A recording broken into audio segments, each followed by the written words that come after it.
DPR, Dewan Perwakilan Rakyat. Wakil rakyat makan sate, rakyatnya makan tempe. Wakil rakyat naik nasi, rakyatnya jalan kaki. Wakil rakyat numpuk utang ke tukang bubur yang bayar. Ini yang dinamakan Pak Merdeka tapi bingung. Itu yang dinamakan bingung tapi merdeka. Yang lebih bingung lagi bila Monas atasnya dodol Garut. Iya nenek Jawa. Si nenek gigi ongkong beli bubur. Tukang kredit datang menagih utang.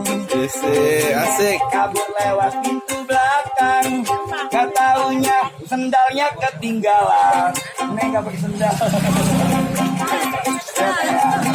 Canda ya Nek ya. Saya ucapkan Nek terima kasih. Moga Nek naik haji 2 kali. Amin. Begini teh jadi anak jalanan. Kerjaan bang nyari uang recehan. Daripada saya nyolong ayam, saya kena hukuman.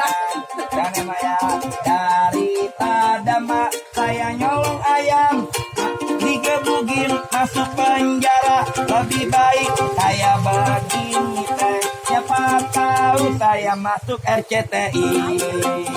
Asik nih. Makasih bang ya. Kalau nenek nggak percaya, silakan tanya saja pada abang ganteng yang sedang rekam saya di seberang sana. Oke.